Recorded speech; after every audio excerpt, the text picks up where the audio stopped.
picture this. You're in a hall, just endless reflections, right? A dizzying maze, light bouncing everywhere off magical candles. Yeah, total sensory overload. That's where we pick up today. Welcome back. You're joining us for a deep dive into Castle Amber Part 2. We're following the solo journey of Echo, a wizard navigating this really perilous place. And we're not just, reading off a session log. We're really digging into Echo's tactics, the decisions made, and maybe more interestingly, how the AI dungeon master guiding this whole thing performed. Exactly. It was surprisingly adaptive. Today, we're tracking Echo's path from that crazy hall of mirrors, pushing deeper into the castle right up to the dining room. So if you're curious about how solo RPGs work with an AI running the show, this is for you. We'll look at the challenges Echo faced, some pretty clever strategies they used, and honestly, some genuinely weird secrets they uncovered. Yeah, get ready for some of those, aha moments. Seeing the AI adjust on the fly, learning how Echo navigated this complex place, it's fascinating stuff. And just to be clear, our source here is a really detailed analysis of this specific game session. We're looking at Echo's choices, the AI's responses, the combat, the puzzles. Unexpected finds. It's got a bit of everything, intense fights, smart problem solving, and discoveries that just make you go, huh. Okay, so let's jump in. Echo's adventure, where we join it, starts with a tactical retreat. They'd seen something nasty in the master bedroom. Where we touched on that last time. And wisely pulled back into the Hall of Mirrors. That visually confusing space. Smart move. But then they decide to check out a nearby door, bedroom 11. And the moment that door opens, bam, the feeling is just sorrow. Heavy sadness and faint sounds like mournful moaning instantly sets a tone, doesn't it? Oh, yeah. Unease dialed up to 11. And inside. Two figures. Pale, misty wraiths. The incorporeal undead kind that drain your life force. Nasty. And the description said their malevolence became, palpable, not just ghostly background noise then. Definitely not. They were very much a threat. Echo, thinking fast, immediately cast Shield. Good defensive instinct for a lone wizard. Always good to have shield up. Did it help? It helped, but one wraith still managed to connect. Did some damage, and crucially, tried that life-draining touch. That immediately ramps up the danger level, right? This isn't just chipping away hit points. Absolutely. So, potentially lethal threat alone. What's the play? Get out! Echo makes another tactical choice. Back into the Hall of Mirrors. But the wraiths follow, shrieking. Imagine that chase in a hall of infinite reflections. Intense, and it really shows that key solo adventuring thing, right? Knowing when not to fight is maybe even more important than knowing when to attack, especially with no backup. Precisely. That encounter just hammers home the risk of going it alone. A couple of wraiths might be a moderate challenge for a party, but for one wizard, potentially deadly. Echo's retreat wasn't panic. It was smart survival. Okay, so chased by shrieking wraiths in a mirror maze seems like a bad spot, but Echo does something unexpected. Yeah, instead of trying to duke it out alone, they gamble. They make a break for the study, Area 3. Why? Because that's where the Rakasta live. The catfolk. Were they friendly? Well, initially they were described as neutral. But the second they saw these wraiths chasing Echo into their home, that neutrality vanished, became fierce territorial defense. So not helping Echo out of kindness, but because wraiths were invading their space. Exactly. It wasn't about Echo, it was about protecting their den. Which, is actually a pretty cool bit of AI-driven NPC motivation. It's not just good or evil, it's self-interest. And Echo leans into that. Makes this direct appeal, something like, help me, furry friends, pure evil is right down the hall. Gotta love the direct approach. It's a great moment. And it shows how alliances can form in weird ways in these games. No gold offered, no promises, just, hey, we have a mutual enemy right now. And Echo backs it up with magic, right? Doesn't just hide behind the Rakasta. Nope. Crucial support. Hits one wraith with magic missile, actually wounds it visibly. Then, the really smart move, casts haste on the Rakasta. Oh, nice. Supercharging the catfolk warriors. Big time. Suddenly they're faster, hitting more often. That combo, the Rakasta's ferocity, boosted by haste, plus Echo's magic softening up the wraiths, it works. The wraiths just dissipate. Teamwork makes the dream work, even with unlikely allies. So, threat gone, awkward moment. A little bit. Echo does the right thing, apologizes for dragging trouble to their doorstep, but also thanks them sincerely. How did the Rakasta take it? The leader, described as grizzled, gives this kind of grudging nod, basically says, yeah, you brought the danger, but you helped get rid of it. You're not our enemy, but also makes it clear, this is our home. Your quest is your problem. Fair enough. Boundaries established. They do grant Echo permission to rest there until morning, which is huge. Echo needs to recover spells, maybe heal up a bit.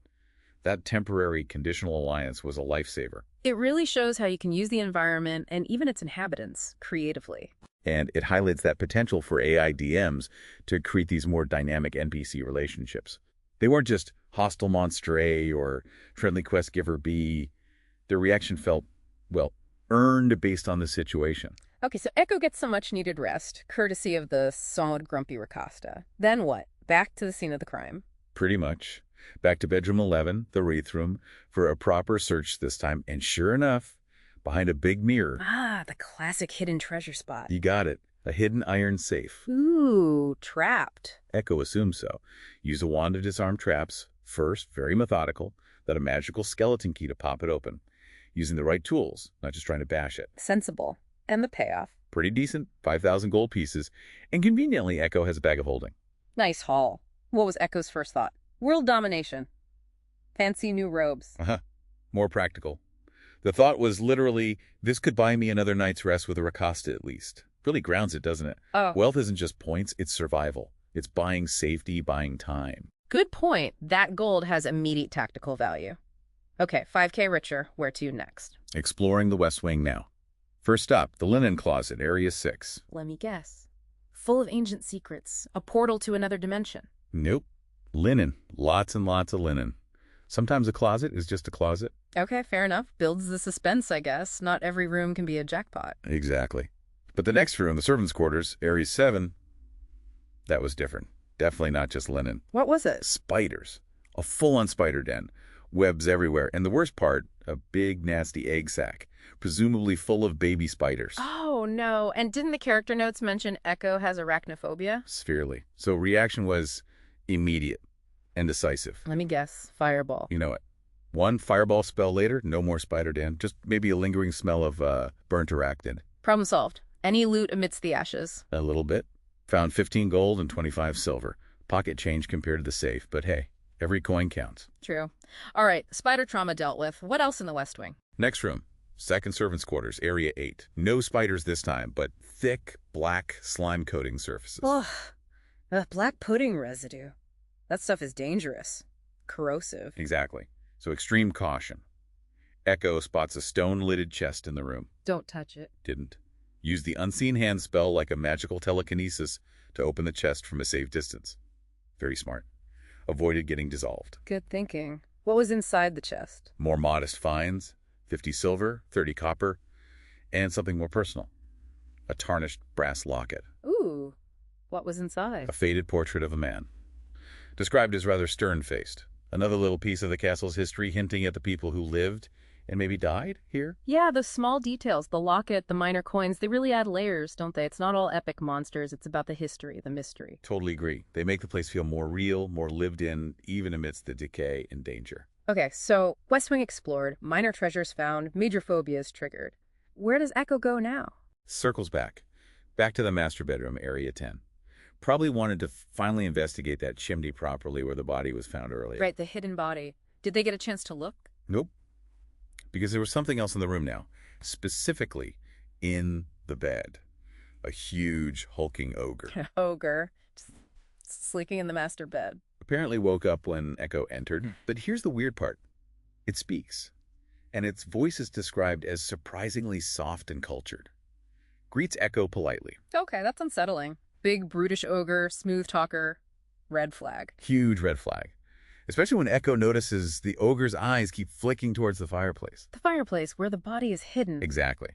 That's the moment Echo decides this polite act is just that, an act. So no more Mr. Nice Wizard. Pretty much, Echo just declares, "You're no gracious host," and immediately hits it with 3 magic missiles. Conversation over. Not direct. How did the ogre take that? Not well. It got enraged, lashed out, and managed to land a solid blow on Echo, even through the shield spell. Did about 8 points of damage. Ouch. That's significant for a wizard. Yeah, definitely felt that one. But Echo, again, thinks tactically. Retreats slightly, creates some distance. And unleashes more magic missile. You got it. Second volley, fatal this time. Down goes the surprisingly articulate ogre. Wow. Quick, brutal fight. Did the ogre have anything interesting on it? It did. A heavy golden chain. And on it, A flawless black pearl. Sounds valuable, maybe magical. Definitely intriguing. Another mystery piece. For sure. So, Ogre dealt with.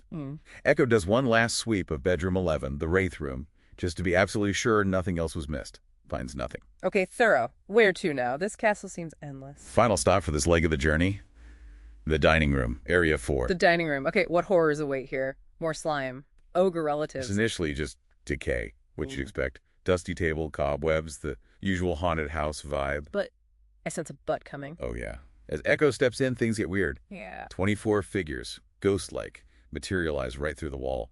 12 men, 12 women, dressed in fancy old-fashioned clothes, Yeah. and just glide to the main dining table and sit down. Okay.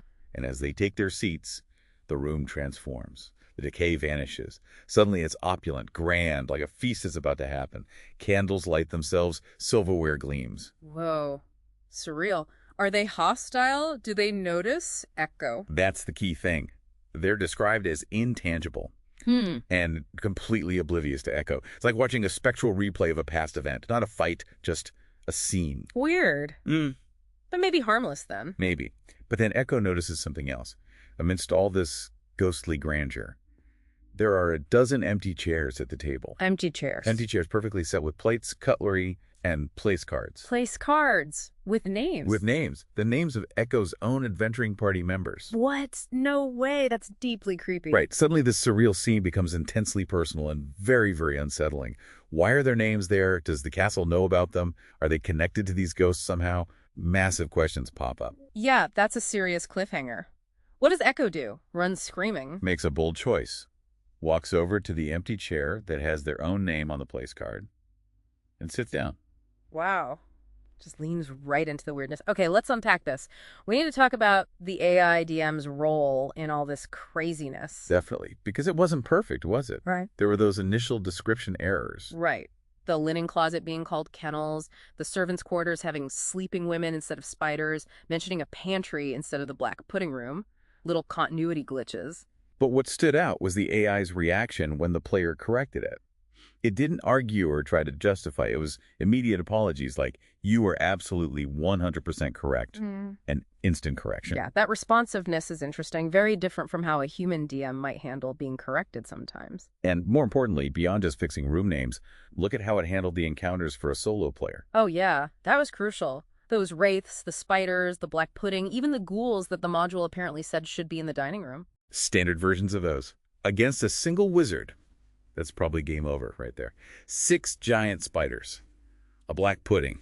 24 ghouls. No chance. So the AI adjusted dramatically. Absolutely. It recognized the lethality. The wraiths became something Echo could escape from, leading to that Rakasta team up. The spider encounter became a single egg sack, still creepy, especially with the phobia, but manageable with a fireball. The black pudding was just residue, a hazard to be avoided, not fought. And those 24 ghouls, they became the intangible spectral figures, changed a likely TPK total party kill into this really atmospheric, eerie narrative moment. It really highlights that trade-off, doesn't it? The AI struggled a bit with pure factual recall from the module. But it excelled at adapting the experience for the solo player. It prioritized making it playable, survivable, and narratively interesting over just throwing deadly encounter after deadly encounter from the book. Which kind of asks the question, what's the main job of an AI DM? Strict rules lawyer or flexible storyteller? And this session suggests that, especially for solo play, that flexibility, that focus on the story and the player's experience is maybe more valuable. It bent the rules to keep the game fun and moving forward. Okay, now let's look back at Echo. Some really smart play here. Definitely. Casting shield proactively, knowing when to run from the wraiths, the whole idea of luring them to the Rakasta, that's good tactical thinking. And using magic effectively, too. That opening magic missile on the Wraith, and especially casting haste on the Rakasta allies, game changer. It showed a good grasp of their spell list and when to deploy specific spells for maximum impact, not just blasting away randomly. Resource management was big, too, knowing they needed that rest to get spells back, and using those magic items effectively. Right, the Robe of the Archmagi for defense, the Wand of Disarm Traps, the Skeleton Key, the Bag of Holding, all played their part. It wasn't just about spells, it was about using the whole toolkit. It paints a picture of a successful solo adventurer, doesn't it? It's defense, offense, strategy, resource management, using your gear, all of it. Exactly. Yeah. A well-rounded approach. And the things Echo found. Not just gold and magic items, but clues. Significant ones. That 5,000 gold is a real resource. That gold chain with the black pearl feels important, like it has a story. And the body in the chimney. Clear evidence of murder. Raises questions about who, why, and what did that polite ogre know? The locket, too. A personal touch, hinting at the lives caught up in this castle's fate. But those place cards in the dining room, that's the big one, isn't it? Without a doubt. It shifts things. It's not just random clues anymore. It's a direct, chilling link to Echo's missing friends. It suggests the castle itself might be aware, or something in it is. Yeah, aware and maybe manipulative. It's a really unsettling development. Changes the whole nature of the quest, potentially. It definitely poses that question. Is Castle Amber just a place, or is it an active antagonist in some way? That's a heavy thought. Let's think about the inhabitants encountered, too. Quite a range. Yeah, the Rakasas were great. That shift from neutrality to defending their turf, then the grudging alliance, felt very believable, driven by their own needs. Their leader's pragmatic attitude really sold it. The AI did a good job conveying that non-standard motivation, didn't it? Not just monster attack. Agreed. Then the Wraith's pure menace, the sorrowful vibe turning into hostile pursuit, the life drain, classic scary undead. And the ogre. That contrast between the brutish look and the cultured voice was just brilliant. So suspicious. And the implication it knew about the body added a whole layer. Even the non-combat threats added flavor, the spider nest triggering that phobia, the caution needed around the black pudding slime. It all built this sense of a place that's dangerous even when things aren't actively trying to kill you. And finishing with those ghosts in the dining room. Just pure, surreal atmosphere. Not a fight, but maybe more memorable because of it. That transformation of the room. Wow. That final scene really captures the essence of Castle Amber, doesn't it? Strange, unpredictable, blurring the lines between reality and illusion, past and present. It leaves you wondering what else this place holds. So wrapping up this deep dive for today, we've really seen a fascinating back and forth, haven't we? Echo's strategic play meeting the AI DMs, sometimes flawed, but ultimately very adaptive guidance. Yeah, it was a mix of smart tactics, unexpected narrative turns driven by the AI's adjustments, and the uncovering of some seriously creepy secrets within Castle Amber. And hopefully for you listening, this gives some real insight into how these AI-driven solo adventures can play out. You see the importance of player choices, but also the incredible potential for AI to craft unique and surprising stories, even if it needs a little correcting now and then. It's an evolving field, and this session really showcased both the challenges and the exciting possibilities. Definitely. So we'll leave you with this final thought to chew on, those place cards. With the names of Echo's companions, is Castle Amber just a pile of haunted rocks and forgotten rooms? Or is it something more? Something aware, something intentional? And if it is aware, what does that mean for Echo's quest? And maybe more chillingly, what does it mean for the fate of the rest of the party whose names are sitting there waiting at that ghostly dinner table?